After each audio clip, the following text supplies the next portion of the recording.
Imagine a quiet world wrapped in silver mist, where echoes wander longer than footsteps, and forgotten legends drift like dust across an old stone path.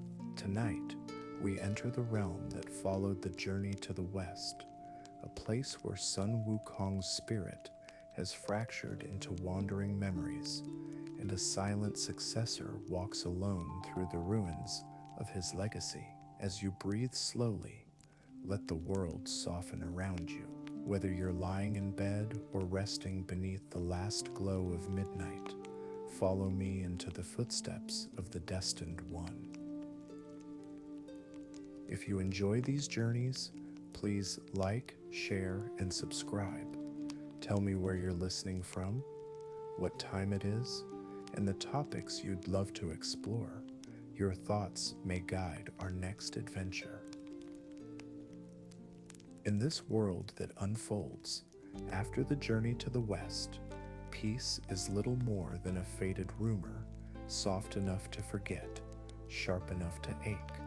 Though Sun Wukong completed his pilgrimage and earned the scriptures he once mischieved his way toward, heaven never truly trusted the freedom he embodied.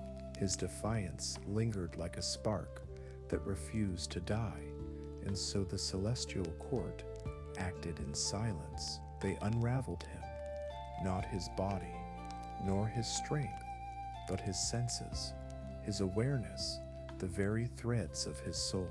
Sight, hearing, touch, taste, smell, and consciousness were torn apart and scattered as relics across 6 distant lands. Each relic carried a memory, a wound, a forgotten pulse of what Wukong once was. And so the world shifted. Lands that once followed the calm rhythm of nature now bent around those lost fragments. Mountains darkened, valleys twisted, flames surged where anger once slept. Even the wind hummed with the absent echo of a mind split into pieces. This is the world the listener enters, not a story about the Monkey King himself, but the consequences of breaking him. At the center of this fractured realm walks a figure known only as the Destined One. He is not Wukong reborn, nor a simple hero wandering into fate. He is the mind of Wukong detached, stripped of memory, wandering in the shape of a mortal, a successor without a past, carrying only instinct, like a dim lantern in an unlit hall. His staff resembles the Ruyi Jingu Bang, yet lacks the arrogance and glory it once held. His steps mimic the old movements of the Monkey King, yet feel uncertain, as if each motion belongs to someone else. And with the ability to transform, shifting into beasts, warriors, and spirits, he becomes a reflection of a self still searching for definition. Every form he adopts feels like trying on a forgotten memory. This unnamed wanderer embarks not on a mission for glory, but on a quiet, existential journey to gather the scattered relics, to restore what was broken, and to discover whether he is merely a shadow or the beginning of something new. Each relic he touches reveals a slice of Wukong's truth, a flash of rebellion, a whisper of regret, or a glimpse of a trapped, suffering soul. Through them, he learns that identity is not a gift bestowed at birth, but a path carved through choice. And within that path lies the world's central philosophy. The relics represent more than power. They are pieces of a self torn apart by fear and authority. The infamous golden headband, once used to restrain Wukong, becomes a symbol of submission, of control disguised as righteousness. Every force in this world, be it demon, god, or mentor, exists somewhere along the spectrum between freedom and captivity, intention and manipulation. No one is fully innocent. No one is fully doomed. The Destined One's journey becomes a meditation on what it means to reclaim one's mind, to resist the destiny written by the powerful and to redefine the myth one inherits. Through him, this world quietly asks its listeners, what is freedom, if not the courage to assemble yourself from the fragments others tried to scatter? Beneath the dim glow of an aging sky lies the first great layer of this fractured world, the lands shaped not by seasons, but by the remnants of Wukong's broken senses. Each region stands as a silent monument to a memory torn from its owner, a landscape carved by emotion, distortion, and the echoes of a mind scattered across creation. As the destined one wanders through these places, the land itself becomes a guide, a warning, and at times, a quiet confession. Black Wind Mountain rises first, an expanse of dark, weathered stone, its surface dulled like the cooled ashes of divine fire. The cliffs tremble with narrow fractures that stretch endlessly downward, resembling the cracks on a forgotten ceremonial drum. When the wind slips through those openings, it does not whistle, it warps. The sound bends, fragments, returns distorted, as if the mountain itself is trying to mimic the hearing Wukong once lost. Every step here feels like walking through someone else's confusion, surrounded by an echo that will never resolve into truth. Beyond it twists Yellow Wind Ridge, a land where nothing stands straight. The terrain bends gently at first, then violently, until even the horizon seems to curve away from certainty. Winding trails loop around themselves, refusing to follow the logic of ordinary paths. A thick golden mist drapes over the ridges, distorting distance and bending the traveler's perception. Light behaves strangely here. It hesitates, reshapes, sometimes scattering sideways, as though the world itself is exhaling illusions. Even the ground betrays the senses. Reflections ripple beneath the listener's feet, hinting at shapes that don't belong to any living thing. This ridge is the embodiment of deception, subtle at first, then overwhelming. To the west stretches the New West, a land that feels less like a place and more like a fading dream. Vast empty fields run infinitely outward, their surfaces worn smooth by the erosion of unreal visions. Stone walls tilt at perilous angles, as though rejecting the rules that once held them upright. Forms begin to dissolve at the edge of sight, structures thinning into haze, shadows splitting from their owners, and entire sections of land that appear to crumble the moment one blinks. Here, even memory feels unsteady. Every gust of wind seems to carry a faint whisper of something forgotten, dissolving before meaning can take shape. Further ahead lies the unsettling expanse of Webbed Ridge.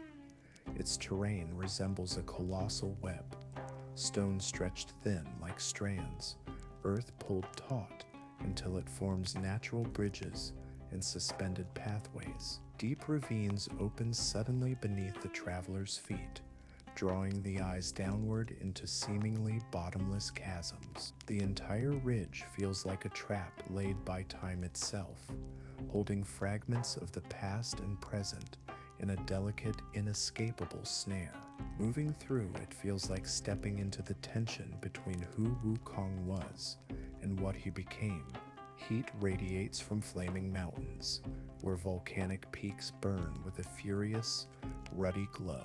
The ground splits into jagged blades of hardened magma, rising like ancient weapons forged in anger. The temperature shifts unpredictably, cool one moment, blistering the next, as if the relic hidden here beats with an emotional pulse.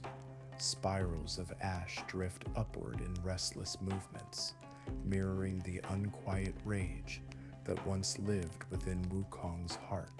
Finally, the path leads to the ruined cradle, of Mount Huaguo. Once vibrant with waterfalls and life, it now lies barren. A forest of stone, hollow caves, and dry riverbeds carved deeply by ages of erosion. The silence here is thick, mournful.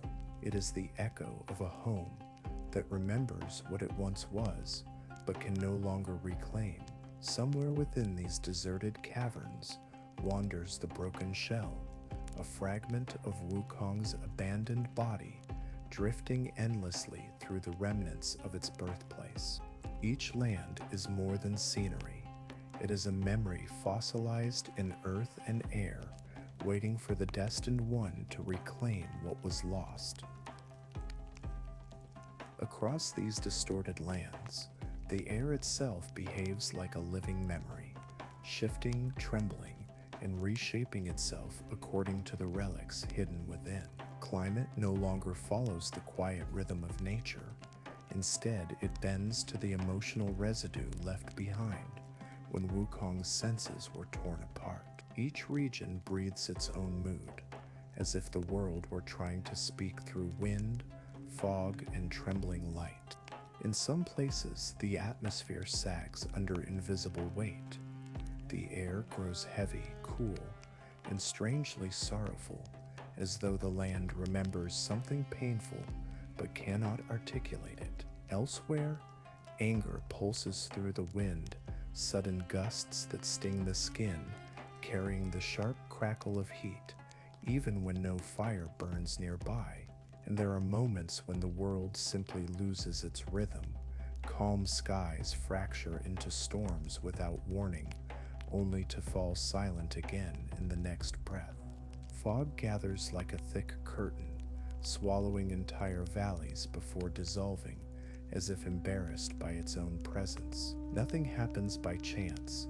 Everything responds to the faint heartbeat of a relic buried somewhere beneath the soil. Light, too, refuses to behave normally. It no longer shines as a neutral guide, but shifts according to the emotional imprint of each relic.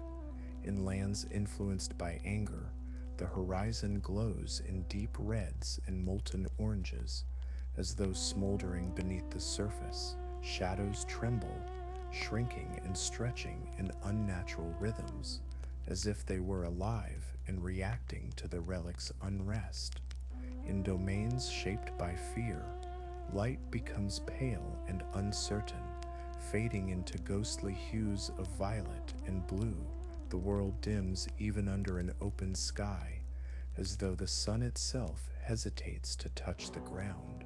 And throughout these places, shadows lengthen in ways that defy geometry, reaching across the earth, like memories trying to reclaim what was lost. Time feels slower beneath these distorted silhouettes, as if the relic's presence tamps down on the very flow of moments. Even sound becomes untrustworthy. Rivers murmur in tones that seem too low. Wind hums with fractured cadence, and distant creatures call out in voices that echo, strangely, not from the present, but from something older. Every sound seems to pass through a veil of memory before reaching the listener, emerging warped and softened, like voices heard through dream water. The land whispers, groans, and sighs in ways no natural world should, as though trying to remind the destined one of a history he cannot fully grasp. And faintly, always faintly, there is the imagined sound of a staff tapping stone, soft, rhythmic, sometimes distant, sometimes close enough to feel against the ribs. It is not truly there, yet it lingers in the air, like an imprint of the Monkey King's presence, a residual echo of the journeys he once carved across the world. It reminds the traveler that none of this land is random. Every gust of wind, every flicker of light, every twisted sound is part of a larger wound, a memory scattered across earth and sky, waiting to be reclaimed by the one who now walks in Wukong's shadow. The lands shaped by Wukong's broken senses are not merely strange, they are wounded. Every region bears the marks of collapse, of battles long finished yet never resolved, of temples abandoned by faith and sanctuaries devoured by time. As the Destined One moves deeper into these forgotten spaces, the environment reveals itself as a mosaic of ruin, each fragment whispering its own quiet truth about the world that once was.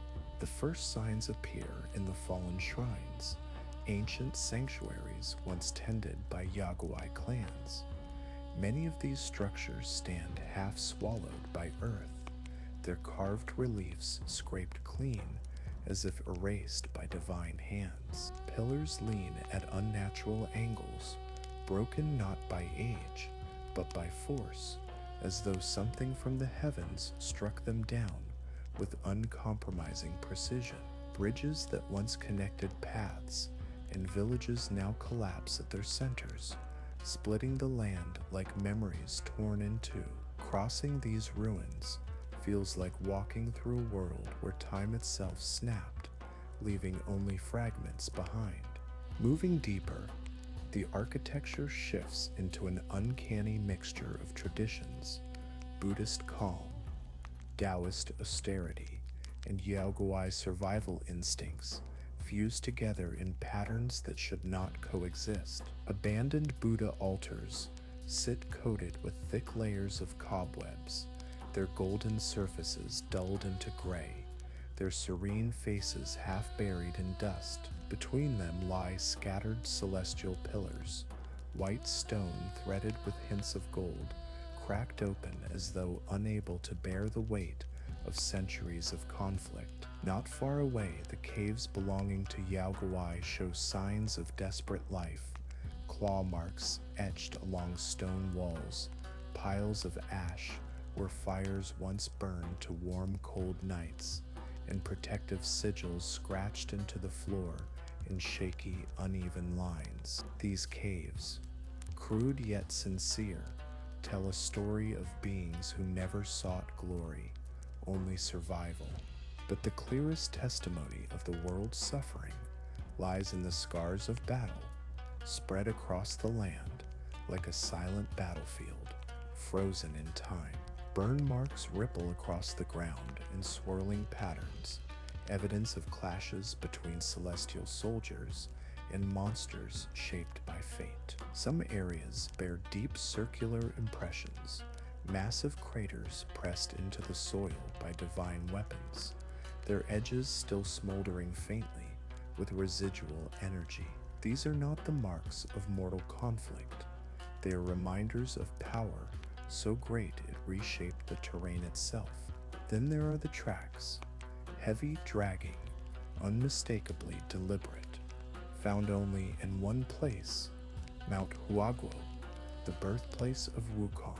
The footprints left by the broken shell sink deeply into the stone, far deeper than any living creature could leave. They drag unevenly, the marks long and slow, as though a being without purpose wandered endlessly, searching for something it no longer remembers. Each footprint carries an eerie stillness, as if the mountain itself mourns the emptiness of the form that created them. Together, these ruins form a quiet narrative, etched into the land. Temples erased, symbols scattered, battlegrounds frozen, and footprints of a legend hollowed out. This world is a tapestry woven from loss, one that the Destined One must read, not with his eyes alone, but with the fragmented echoes of the soul he is slowly reclaiming. In this fractured world, the beings who inhabit its valleys and mountains carry wounds far older than the Destined One. They are not simple enemies, not shadows thrown onto the path for the sake of conflict. They are echoes of stories twisted by time, punishment, and loss, each creature shaped by a fragment of suffering left behind when Wukong's senses were torn apart. To witness them is to see the consequences of celestial authority, mortal desperation, and myth unraveling at its seams. The Yagwai, so often dismissed as monsters, were not always so. Many began as ordinary beings, animals, spirits, or lost souls, until the weight of karma or the influence of divine punishment reshaped them. Some were touched directly by the chaos of Wukong's fractured senses, inheriting distortions they never asked for. Their forms warp around these broken fragments of perception, eyes that see too much or not enough, ears that hear memories instead of sound, skin that responds to phantom sensations of pain or fear. When the Destined One encounters them, they do not simply attack, they react, they flinch at echoes only they can hear. They strike with anger born from old trauma. They hesitate when confronted by something familiar, perhaps a gesture, a silhouette, a memory of Wukong himself. To face them is to confront suffering made physical. Opposite them stand the celestial soldiers, immortals, and divine agents of the heavenly court. They represent order, but not the gentle kind. Order sharpened into discipline, discipline sharpened into oppression. Their armor glows with cold white and gold, polished to perfection, yet cracked with the strain of centuries of enforcement. Their weapons, forged from pure law and divine authority, strike with the precision of judgment rather than the spontaneity of life.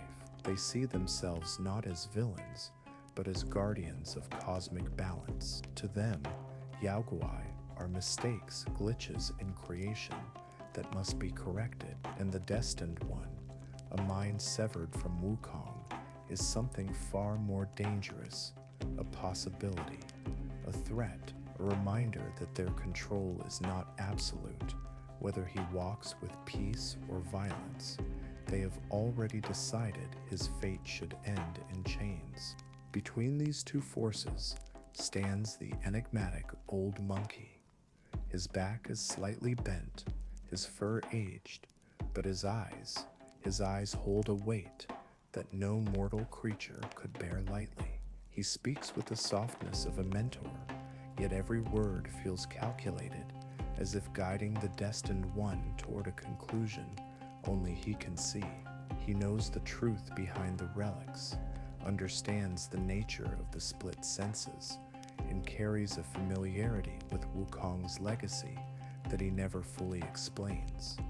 Some days he feels like an ally, other days like a puppeteer.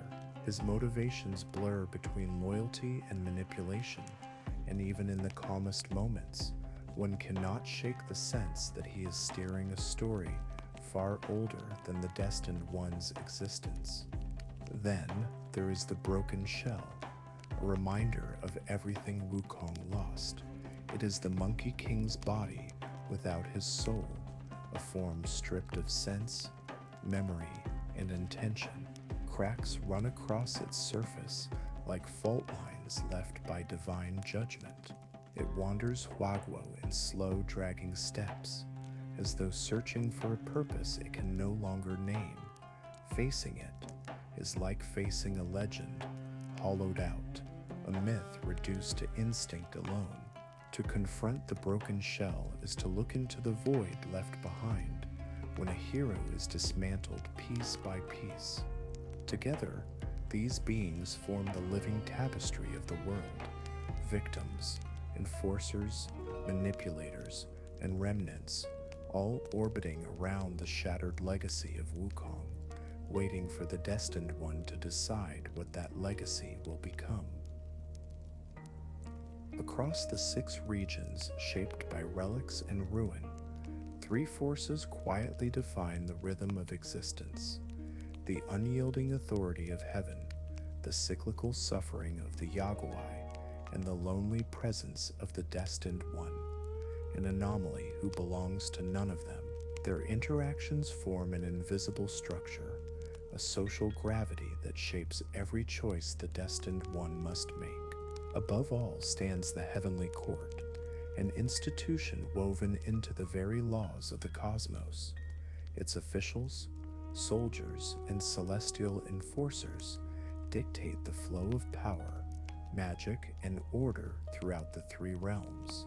To them, every being has a place, a rank, a function, a boundary, and anything that strays from its appointed role threatens cosmic balance. Sun Wukong violated that order, not through malice, but through unchecked freedom. His unpredictability terrified the heavenly authorities, so they forged the golden headband, bound him with mantras, and ultimately tore apart his senses, extracting each consent like removing the wires from a bomb.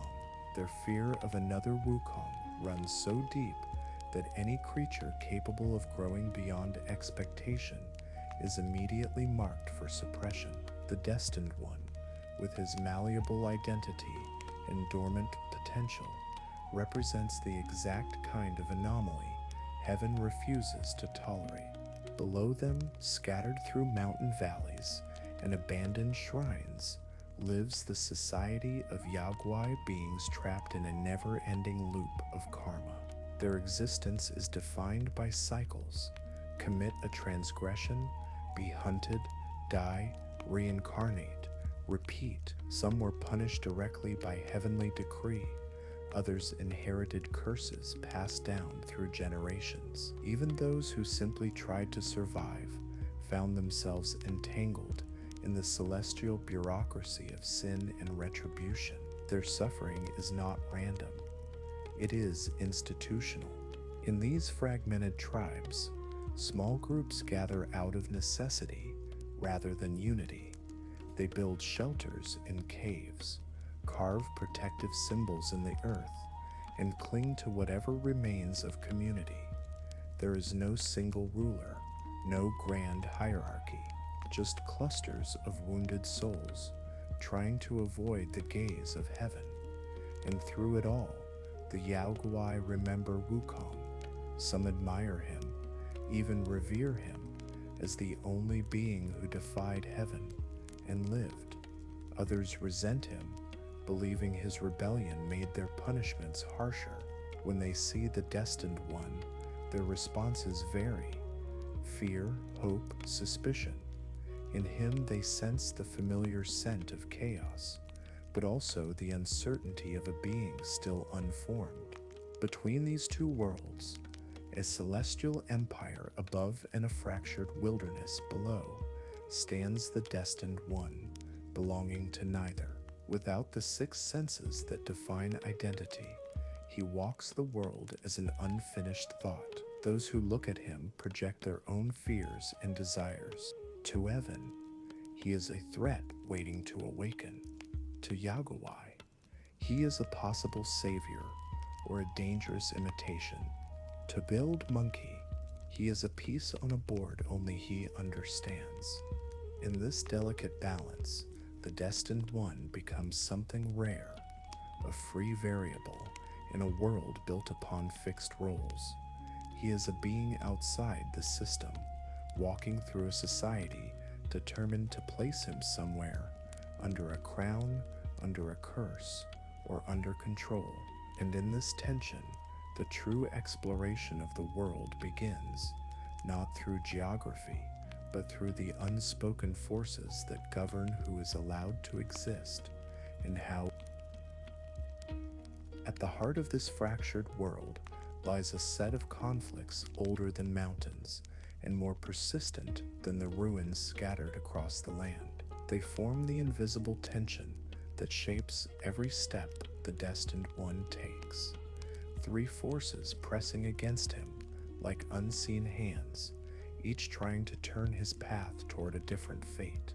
The first is freedom versus control, a struggle that began long before the destined one ever opened his eyes. Sun Wukong defied heaven, not through ambition, but through the sheer chaos of being unbound. His freedom was unpredictable, inspiring, and dangerous. To the celestial court it was intolerable. The golden headband, once disguised as a tool of discipline, became the ultimate symbol of restraint, a reminder that power must remain obedient. Heaven learned from that rebellion. They vowed that no successor, no echo of the Monkey King would ever rise without a leash ready to be fastened. Thus, when the Destined One enters the world, he does so not as a hero, but as a test. Can a being without his senses, without a complete identity, truly be free, or will he inevitably fall into the same chains heaven forged centuries ago? The second conflict lies within the karmic burden of the Yao Guai. To heaven, these creatures are mistakes, malfunctions that must be corrected. But in truth, most are victims of a cosmic system that punishes endlessly and forgives rarely. Many Yao Guai suffer because of ancient decrees or inherited curses, their lives shaped by sins they never committed. When they encounter the Destined One, the air thickens with something deeper than hostility. Their suffering resonates with the shattered pieces of Wukong's past. Some attack out of fear, others out of desperation, a few out of misguided reverence. Each confrontation is not just a battle, it is a collision of two karmic trajectories, one born of rebellion, the other born of punishment. In these encounters, the Destined One learns that conflict here is never simple. Every monster has a story. Every strike carries grief. The third and most intimate conflict is the question of the Destined One's very existence. With no memories, no senses, and no inherited wisdom, he becomes a vessel waiting to be filled. Heaven wishes to complete him only so they can bind him. The Yao Guai wish to read him as a sign, hope, or doom. And Old Monkey, he sees the Destined One as a possibility, a tool, perhaps even a replacement for the broken legend he once served. His guidance, gentle yet vague, nudges the Destined One toward a destiny neither entirely free nor clearly defined. Thus, the Destined One stands at a crossroads where every choice is heavy with implication. Will he become a perfect replica of the Monkey King, repeating the cycle of power and rebellion? Or will he sever history's grip and forge a self that belongs to no prophecy? In a world built on expectations and fear, his struggle is not merely against monsters or gods. It is a struggle to decide who he is allowed to be. And in that question lies the true heart of the journey, the quiet, dangerous possibility that an unfinished soul might rewrite the fate of a myth. At the center of this world's strange gravity lies a simple truth. Nothing moves, breathes, or changes without the influence of the 6 relics. They are the foundation upon which every distortion rests. The quiet engines powering the landscapes, emotions, and illusions that shape the Destined One's journey. But these relics are not treasures to be claimed, nor tools forged by mortal hands. They are fragments of a broken soul, the ancient 6 senses, torn from Wukong by divine force. Each relic corresponds to one of the classical faculties: sight, hearing, smell, taste, touch, and consciousness. These are not abstractions. They are literal pieces of Wukong's identity, ripped away during heaven's attempt to tame a spirit too wild to bind. In their separation, they became unstable. They absorbed the emotions, memories, and karmic imprints that clung to each sense at the moment it was torn free. As a result, the relics do not merely symbolize his lost perception. They are his perception, made physical, wounded, and left wandering across the 6 regions. Every relic carries a unique mixture, memories sealed shut, glimpses of battles, regrets, triumphs, or suffering that Wukong endured, distorted sensations, feelings heightened to the point of chaos or dimmed to a whisper, lingering karmic weight, debts and consequences unresolved, seeking resolution. When the Destined One draws near to a relic, the world around him begins to tremble, not with fear, but with recognition. Landscapes ripple like reflections in disturbed water. Shadows elongate or shrink. Sounds twist into echoes of moments long past. It is as though the land remembers Wukong better than he remembers himself. The relics awaken these memories, pulling the world into alignment with the peace of soul they hold. And in that trembling, the Destined One witnesses fragments of a story that is supposed to be his, yet does not feel like it belongs to him. Touching a relic is never gentle. When he grasps one, the sensation is like stepping into another heartbeat, the pulse of a being far older and far more wounded than himself. Power flows into him, yes, but so does something heavier. Understanding, he sees flashes of the Monkey King's brokenness, glimpses of choices made in panic, moments of defiance twisted into traps by heaven's relentless hand. He witnesses the price Wukong paid for freedom and the fear the celestial court carried in response. As each relic merges with him, the Destined One grows stronger, but strength does not come without burden. His body remembers skills he never learned. His instincts sharpen with knowledge he cannot explain, and the fog surrounding his own existence grows thinner, revealing uncomfortable truths. Who created him? Why was he shaped this way? Is he meant to reclaim Wukong's identity or replace it entirely? The more relics he gathers, the more these questions press upon him like unseen hands. He begins to sense that his existence is no accident but part of a plan set in motion long before he was born. A plan written in shattered senses and covered in celestial dust. Each relic brings clarity, but also weight. Each step toward becoming whole forces him to confront whether he is restoring Wukong or slowly becoming someone heaven intends to control all over again. In the quiet machinery beneath this world's surface lies a design older than the Destined One, older even than the ruins scattered across the mountains. It is a cycle, calculated, deliberate, and mercilessly efficient, crafted by the heavenly court to ensure that Sun Wukong's defiance would never be repeated. Even after the Monkey King completed his pilgrimage and earned the scriptures, heaven never trusted the freedom he embodied. His unpredictable spirit had once thrown the order of the three realms into chaos, and that memory left a scar heaven could not forget. So they created a safeguard. Whenever the celestial order senses instability, whenever something shifts, whenever fate strains under its own weight, a new successor is shaped. Not a reincarnation, not a rebirth, but a constructed heir, the Destined One. His purpose is not to replace Wukong.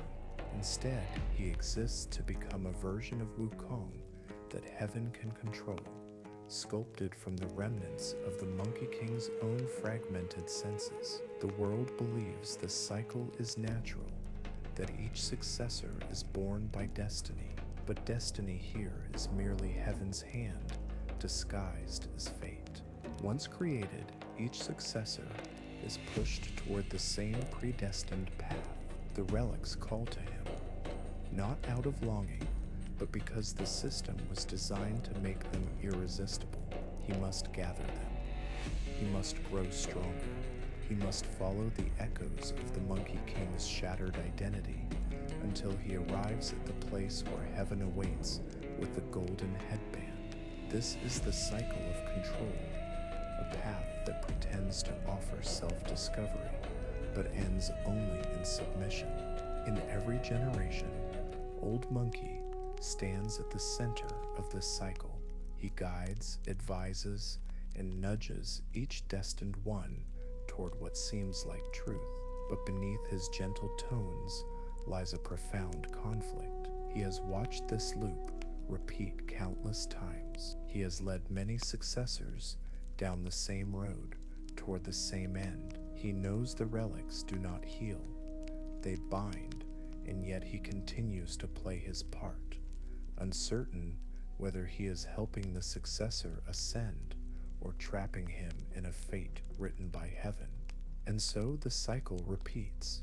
Some successors reach the end only to submit to the headband, their power locked away forever. Some resist, only to be crushed by celestial force. Others survive, but lose themselves, becoming hollow beings like the broken shell, wandering their own birthplace without memory or purpose. The world has grown used to this rhythm, accepting it as an unbreakable law. There can never be another Wukong, not truly, not fully. Heaven's design ensured that each attempt to recreate him would either fail or be contained. But then, something unexpected happened. For the first time in countless cycles, a successor stood before the golden headband and refused. The destined one, fragmented yet awakening, severed the path heaven had forced upon him. In that moment, the cycle cracked. The invisible machinery faltered. A system upheld for generations trembled beneath the weight of a single act of resistance. This refusal, the true ending, did not simply free the destined one. It shattered the illusion of inevitability. It proved that fate, long manipulated by heaven, was not absolute. And for the first time in ages, the cycle designed to keep Wukong's legacy silent became fragile, vulnerable, and possibly breakable forever. In the deepest layer of this world lies a truth that most beings never dare to touch. Freedom is not something given, it is something taken, often at great cost. The heavenly court has long mastered the art of disguising control as benevolence. They speak of balance, order, righteousness. Yet beneath those refined words lies a simple reality. What they truly offer is obedience. Anything resembling freedom must be carved out of the world by force, by sacrifice, or by courage. And for anyone bearing even a shadow of Wukong's spirit, the price has always been steep. The destined one learns early that freedom demands confrontation, not only with heaven, but also with himself. Every relic he recovers is a reminder that a soul is not born whole. It must be assembled from experience, sensation, memory, and intention. A being without its six senses is a being without foundation, drifting like mist without form. Only when all senses, sight, hearing, smell, taste, touch, and consciousness are restored can one truly become complete.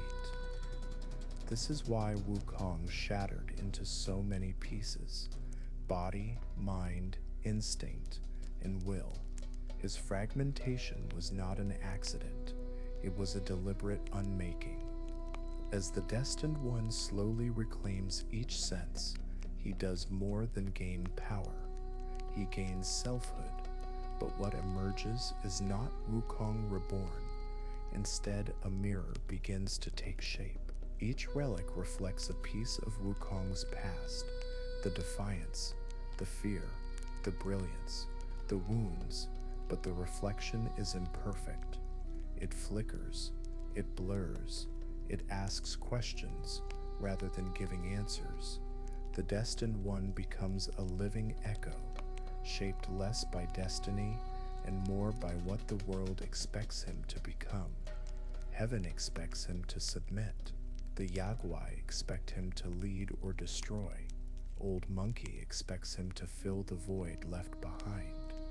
In this way, the destined one is not a successor at all, but a reflection, a mirror raised toward a shattered legend. And like all mirrors held too long, he begins to wonder where Wukong ends and where he begins. If a being is created from fragments of another, does he inherit that legacy, or is he free to define a new one? Is he meant to complete Wukong's unfinished story, or break from it entirely? The world tries to answer these questions for him, but the relics whisper a different truth. Identity cannot be imposed, it must be chosen. And in the end, everything comes down to a single quiet moment.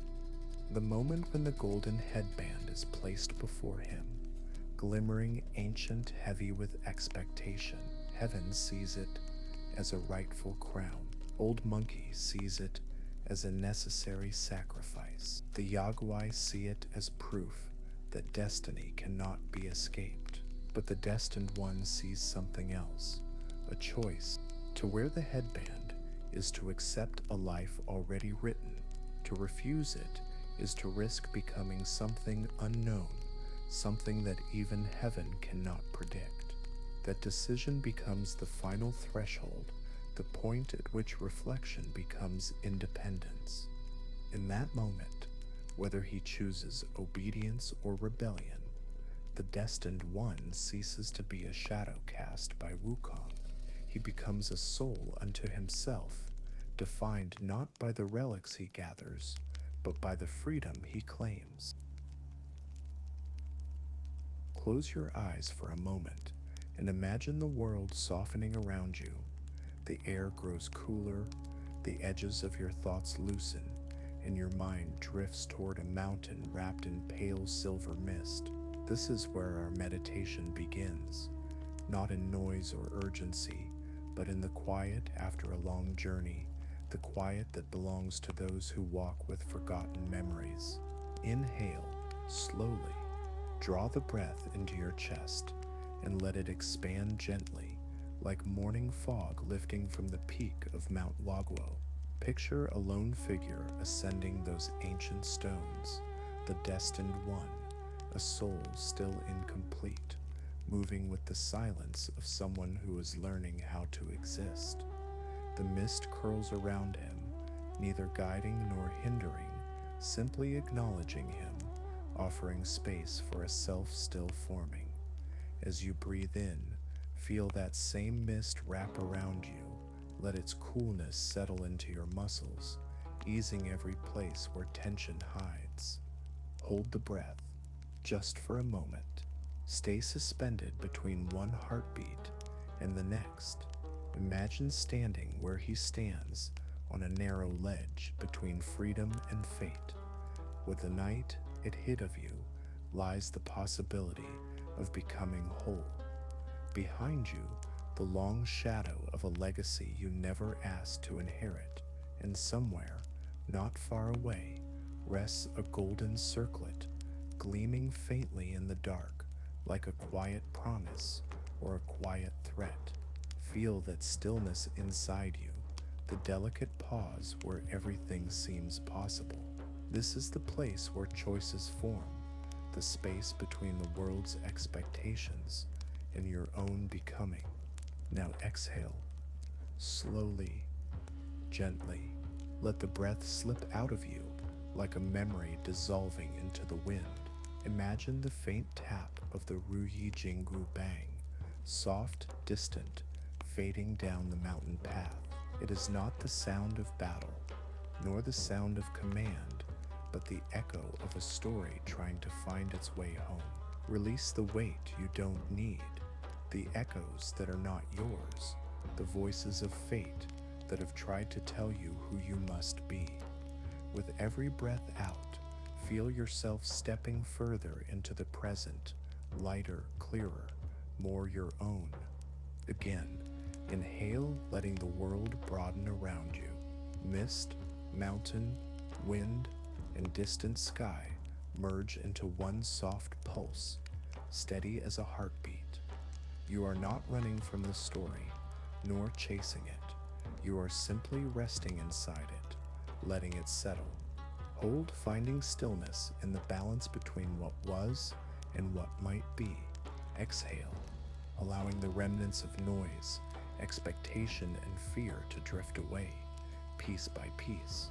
In this quiet space, the destined one walks beside you, not as a hero, not as a legend, but as a companion in the journey toward understanding. Both of you are fragments learning to become whole. And as your breath finds its natural rhythm again, let the world of mist, mountain, and memory drift gently into the distance, still there, still alive, still waiting, but no longer heavy on your chest. For now, you are present. For now, you are free.